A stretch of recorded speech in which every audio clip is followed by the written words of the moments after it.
استاد فرحان احمد اور جمشید کی یاد نے میرے اندر ایک گہری خاموشی پیدا کر دی تھی۔ صالح کو اس کا اچھی طرح اندازہ تھا۔ اس نے میری توجہ ایک دوسری طرف بٹانے کے لیے کہا، تم بھول گئے ہو کہ ہم اصل میں رسول اللہ صلی اللہ علیہ وسلم سے ملنے نکلے تھے۔ تم بیچ میں بیٹھ گئے، اب وہ خود تمہیں یاد کر رہے ہیں۔ کیا ابو ابھی تک رسول اللہ صلی اللہ علیہ وسلم سے نہیں ملے؟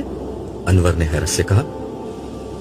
صالح وضاحت کرتے ہوئے کہنے لگا، امت محمدیہ کا ہر وہ شخص جو میدان حشر سے کامیاب ہو کر آتا ہے، اس کے گھر والے اس کا استقبال کرتے ہیں، پھر دیگر کامیاب لوگوں کے ساتھ اسے رسول اللہ صلی اللہ علیہ وسلم کے مبارک ہاتھوں سے جام کوثر پینے کی سعادت ملتی ہے۔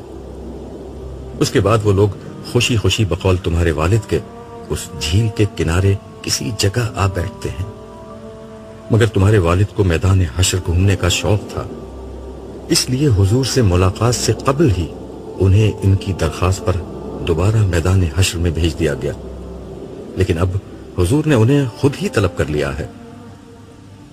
خیریت، اس طلبی کی کوئی خاص وجہ؟ نائمہ نے پوچھا تو صالح نے جواباً کہا، بات یہ ہے کہ امتوں کا حساب ہوتے ہوتے اب حضرت نوح کی قوم کا حساب کتاب شروع ہوا ہے، مگر ان کی قوم نے اس بات ہی سے انکار کر دیا ہے کہ نوح نے ان تک خدا کا کوئی پیغام پہنچایا تھا۔ یہ کیا بات ہوئی؟ وہ یہ کیسے کہہ سکتے ہیں ان تک خدا کا پیغام نہیں پہنچا؟ ان کو تو دنیا ہی میں اس جرم میں غرق کر دیا گیا تھا کہ انہوں نے حضرت نوح کے پیغام کو جھٹلایا تھا۔ اللہ تعالیٰ کے اس فیصلے کے بعد وہ اس کے سامنے کھڑے ہو کر یہ کیسے کہہ سکتے ہیں کہ حضرت نوح نے ان تک خدا کا پیغام نہیں پہنچایا؟ عارفہ نے حیرانی سے سوال کیا۔ لیلا نے اس کی بات پر مزید اضافہ کیا، اور اگر وہ جھوٹ بولنے کے لیے ڈھٹائی پر اتر ہی آئے ہیں تو قرآن مجید میں بیان ہوا تھا کہ ایسے لوگوں کے منہ بند کر کے ان کے ہاتھ پاؤں سے گواہی لی جائے گی، تو اب وہ یہ بات کیسے کہہ رہے ہیں؟ صالح نے انہیں سمجھاتے ہوئے وضاحت کی، یہ بات کہنے والے لوگ حضرت نوح کی وہ قوم نہیں جن پر عذاب آیا تھا، یہ لوگ دراصل حضرت نوح پر ایمان لانے والوں کی اولاد میں سے ہیں، جنہوں نے قوم نوح کے غرق ہونے کے بعد دنیا کو آباد کیا تھا، مگر ان کی ایک بڑی تعداد وہ تھی جن میں حضرت نوح کے بعد براہ راست کوئی پیغمبر نہیں آیا۔ یہ لوگ توحید و آخرت کی اسی رہنمائی پر گزارا کرتے رہے جو دراصل حضرت نوح کی تھی، چاہے ایک طویل وقت گزرنے کی بنا پر وہ اس کو اس حیثیت میں نہ جانتے ہوں، اور چاہے انہوں نے اس کی شکل کتنی ہی بگاڑ دی ہو، اسی لیے وہ حضرت نوح کی رہنمائی کے منکر ہو گئے ہیں۔ میں نے گفتگو میں مداخلت کرتے ہوئے صالح کی بات کو مزید واضح کیا۔ دیکھو، بات یہ ہے کہ انسانیت کا بیشتر حصہ حضرت نوح ہی کی اولاد میں سے ہے۔ ان میں سے بہت سے گروہ، خاص کر سامی نسل کے لوگ جو دنیا کے مرکز یعنی مڈل ایسٹ اور اس کے اطراف میں آباد رہے، وہ ہیں جن میں نبوت و رسالت کا مستقل سلسلہ قائم رہا، مگر بہت سے گروہوں میں حضرت نوح کے بعد کوئی پیغمبر نہیں آیا۔ خاص کر حضرت ابراہیم کے بعد تو صورتحال یہ ہو گئی تھی کہ ان کی نسل سے باہر کوئی پیغمبر آیا ہی نہیں۔ چنانچہ یہی وہ باقی لوگ ہیں جو اولاد نوح یا قوم نوح میں سے ہیں۔ امتوں کے حساب کتاب کے موقع پر حضرت نوح کی امت کے ساتھ پیش کیا گیا ہے، مگر یہ لوگ براہ راست حضرت نوح کی تعلیمات کو ان کے نام سے اس طرح نہیں جانتے جس طرح اہل کتاب یا مسلمان جانتے تھے۔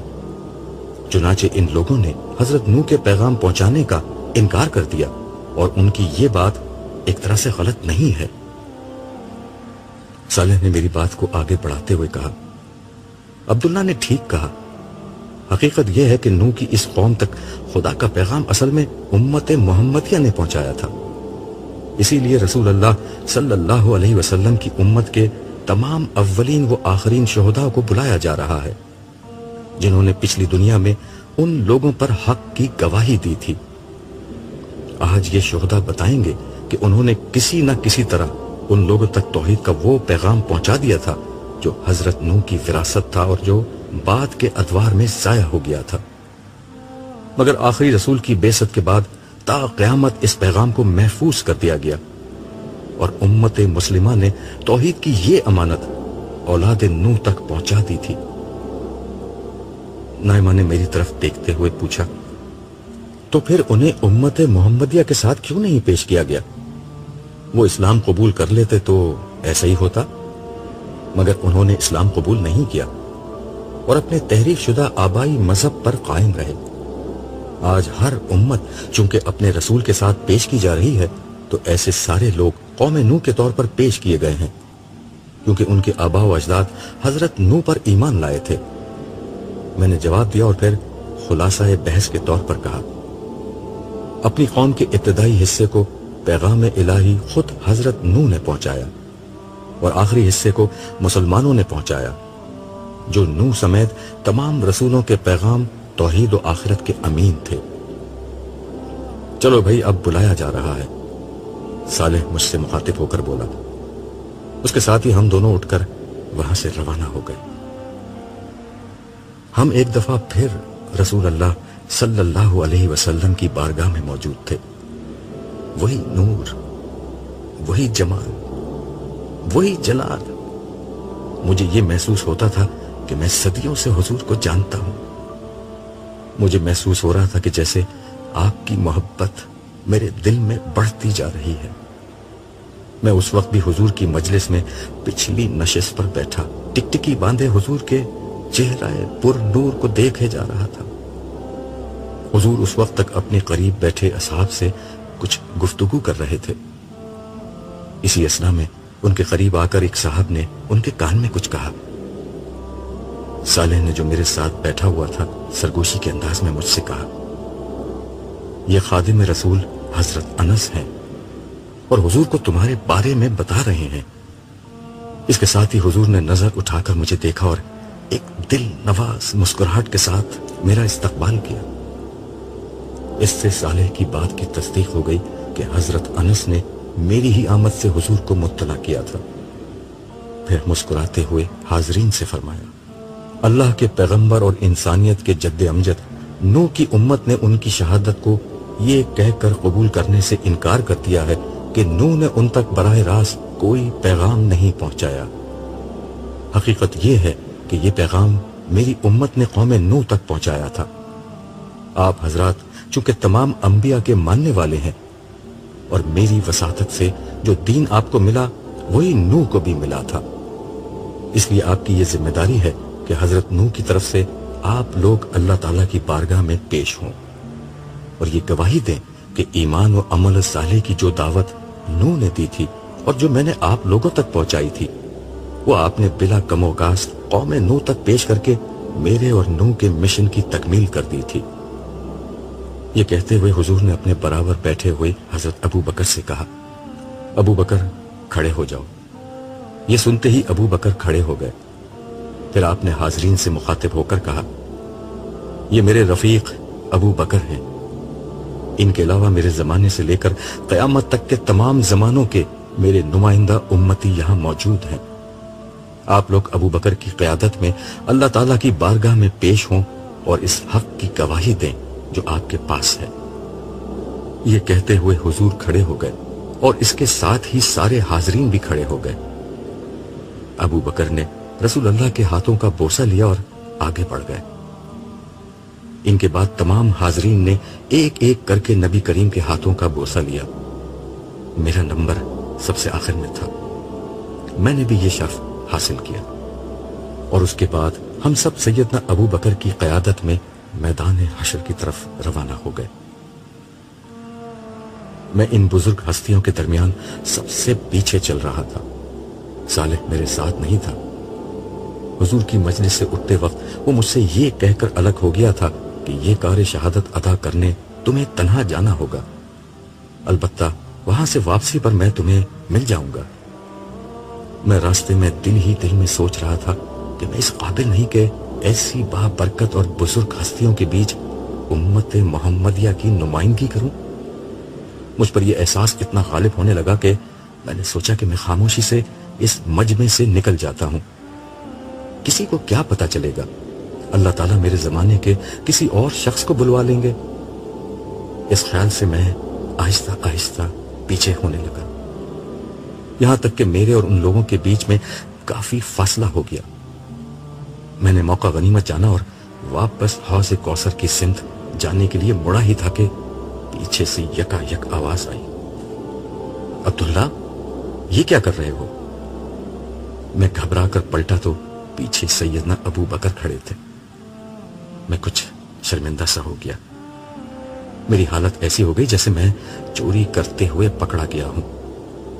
میں نے پہلے سوچا کہ کوئی بہانہ بنا دوں، مگر خیال آیا کہ یہ دنیا نہیں محشر ہے، اللہ تعالیٰ اسی وقت اصل بات کھول دیں گے۔ لہٰذا میں نے صحیح بات بتانے ہی میں عافیت سمجھی، ساتھ میں ان سے یہ درخواست بھی کی کہ میری جگہ کسی اور کو لے جایا جائے۔ ابو بکر میری بات سن کر ہنسنے لگے اور بولے، شہادت کے لیے لوگوں کا انتخاب اللہ تعالیٰ نے کیا ہے، اسی نے ایک فرشتے کے ذریعے مجھے یہ بتا دیا تھا کہ عبداللہ کس وجہ سے واپس جا رہا ہے۔ انہوں نے آہستگی سے میرا ہاتھ تھام لیا اور آگے کی طرف چلنے لگے۔ راستے میں وہ مجھے سمجھانے لگے، دیکھو عبداللہ، اس مجمع میں ہر شخص کا انتخاب اللہ تعالیٰ نے کیا ہے۔ جانتے ہو کہ اس کے نزدیک انتخاب کا معیار کیا ہے؟ میں خاموشی سے ان کی شکل دیکھنے لگا۔ انہوں نے اپنے سوال کا خود ہی جواب دیا۔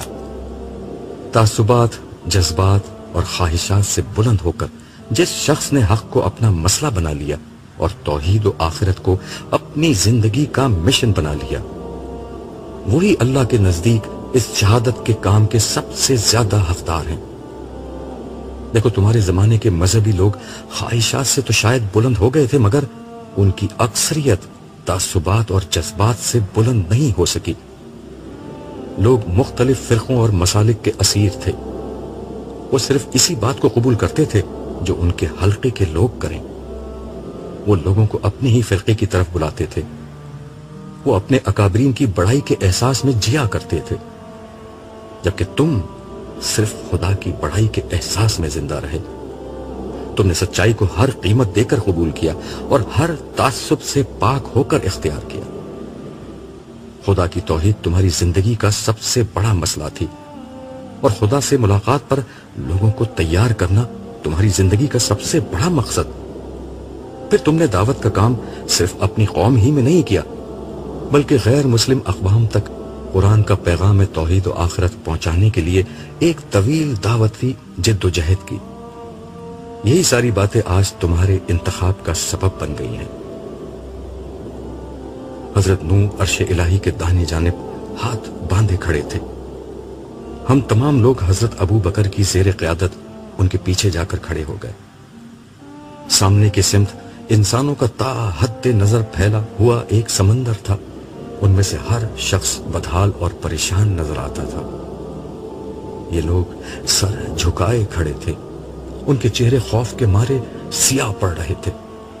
فضا میں سرگوشیوں کی خفیف سی آواز کے سوا کوئی اور آواز نہ تھی۔ یہی حضرت نوح کی وہ امت تھی جو دراصل ان کی اولاد میں پیدا ہونے والے لوگ تھے۔ کچھ دیر میں ایک صدا بلند ہوئی، نوح کے گواہ بارگاہ الہی میں پیش ہوں۔ میرا خیال تھا کہ اب ابو بکر آگے بڑھ کر کچھ کہیں گے، مگر اس وقت میں نے دیکھا کہ پیچھے سے نبی کریم تشریف لائے اور عرش الہی کے سامنے کھڑے ہو گئے۔ فرمایا گیا، کہو اے محمد، کیا کہنا چاہتے ہو؟ رسول اللہ صلی اللہ علیہ وسلم نے بارگاہ احدیت میں عرض کیا، پروردگار تو نے مجھے نبوت دی اور اپنا کلام مجھ پر نازل کیا۔ اس کلام میں تو نے مجھے بتایا کہ نوح بھی وہی دین توحید لے کر آئے تھے جو تو مجھے عطا کر رہا ہے۔ اسی دین حق کی شہادت میں نے اپنی امت پر دی، اور اب یہ لوگ تیرے سامنے پیش ہیں تاکہ یہ گواہی دیں کہ اسی دین حق کو انہوں نے اولاد نوح تک بے کم و کاست پہنچا دیا تھا۔ ارشاد ہوا، تم نے سچ کہا، اپنے امتیوں کو پیش کرو۔ اس پر سیدنا ابو بکر نے آگے قدم بڑھانے شروع کیے اور حضرت نوح کے برابر میں جا کر کھڑے ہو گئے۔ ہم سب بھی ان کی پیروی میں ان کے پیچھے جا کر ٹھہر گئے۔ آواز آئی، تم کون ہو؟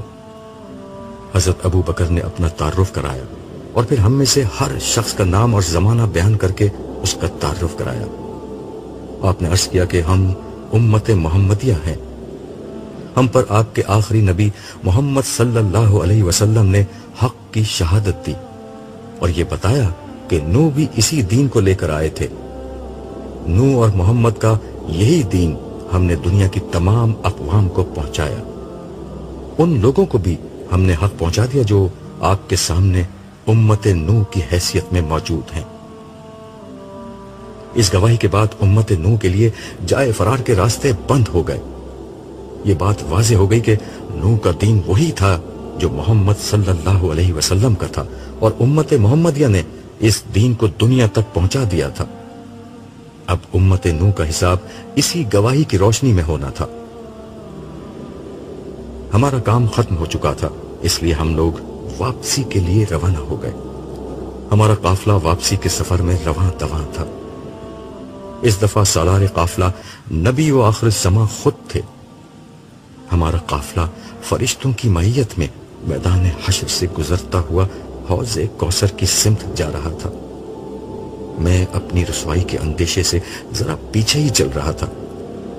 یکایک کسی نے میرے کندھے پر ہاتھ رکھ کر کہا، بھائی تم کہاں بھاگنے کی کوشش کر رہے تھے؟ میں نے پیچھے مڑ کر دیکھا تو صالح زیر لب مسکرا رہا تھا۔ میں شرمندہ ہو کر خاموش رہا۔ وہ ہنستے ہوئے بولا، خدا کا شکر کرو کہ تمہارے امیر قافلہ ابو بکر تھے، ان کی جگہ عمر ہوتے تو تمہیں کم از کم 2-4 درے تو ضرور مارتے۔ اس کی بات سن کر میں بھی ہنسنے لگا۔ کچھ توقف کے بعد میں نے کہا، اصل بات ابو بکر یا عمر کی نہیں، ہم بھی وہی کرتے جو ابو بکر نے کیا، کیونکہ انہیں بھیجنے والی ایک ہی ہستی تھی، اس رب کریم کی جو ساری زندگی میری پردہ پوشی کرتا رہا ہے۔ پھر ایک اندیشہ میرے ذہن میں پیدا ہوا۔ میں نے صالح سے پوچھا، تمہیں میرے بارے میں کیسے پتا چلا؟ کیا سب لوگوں کو یہ بات معلوم ہو گئی؟ نہیں، ابو بکر بڑے حلیم الطبع شخص ہیں، انہوں نے کسی کو نہیں بتایا۔ رہا میں تو اللہ تعالیٰ نے میرے ہی ذریعے سے ابو بکر کو تمہارے بارے میں پیغام بھجوایا تھا، اس لیے مجھے معلوم ہو گیا۔ ویسے تم نے سچ کہا۔ جانتے ہو اللہ تعالیٰ نے کیا کہہ کر مجھے ابو بکر کے پاس بھیجا تھا؟ میرے جواب کا انتظار کیے بغیر وہ بولا، میرے بندے کو سنبھالو، وہ انکساری میں اپنی ذمہ داری فراموش کرنے جا رہا ہے۔ شرمندگی اور احسان مندی کے ملے جلے جذبات کے ساتھ میں نے اپنا سر جھکا دیا۔ کچھ دیر بعد میں نے صالح سے دریافت کیا، یہاں حشر کے معاملات کس طرح چل رہے ہیں؟ مختلف انبیاء کی اپنی امتوں کے بارے میں شہادت دینے کا عمل جاری ہے۔ ہر نبی اور رسول اپنی امت کے بارے میں یہ شہادت دے رہا ہے کہ اس نے اپنی امت تک رب کا پیغام پہنچا دیا تھا، جس کے بعد ہر وہ شخص جس کا عمل اس تعلیم کے مطابق ہوتا ہے، اس کی خطائیں درگزر کر کے اس کی کامیابی کا اعلان کر دیا جاتا ہے۔ صالح نے جواب دیا۔ مجھے یاد آ گیا، صالح نے بتایا تھا کہ حساب کتاب کے اس دور کے بعد عمومی حساب کتاب شروع ہو جائے گا۔ مجھے آس بندھ گئی، شاید اس مرحلے پر میرے بیٹے جمشید کی نجات کا کوئی فیصلہ ہو جائے، مگر ظاہر ہے میرے ہاتھ میں کچھ نہیں تھا۔ میں نے صالح سے پوچھا، یہاں کیا حالات ہیں؟ حالات کا نہ پوچھو، کسی کا کوئی پرسان حال نہیں ہے، اس پر مزید یہ کہ کسی کو نہیں معلوم کہ اس کے ساتھ کیا ہوگا۔ ہم دونوں یہ گفتگو کرتے ہوئے قافلے کے پیچھے پیچھے چل رہے تھے کہ اچانک ایک زوردار شور بلند ہوا۔ اس شور کا سبب یہ تھا کہ مسلمانوں کا ایک جم خفیر نبی کریم کے نام کی دہائی دیتا ان کی طرف بڑھنا چاہ رہا تھا۔ یہ لوگ چیخ رہے تھے، رو رہے تھے اور فریاد کر رہے تھے کہ یا رسول اللہ ہماری مدد کیجئے، ہم آپ کے امتی ہیں، جبکہ فرشتے انہیں کوڑے مار مار کر دور کر رہے تھے۔ یہ لوگ حشر کی سختیوں سے اتنے تنگ آ چکے تھے کہ مار کھا کر بھی رسول اللہ کی سمت بڑھنے کی کوشش کیے جا رہے تھے۔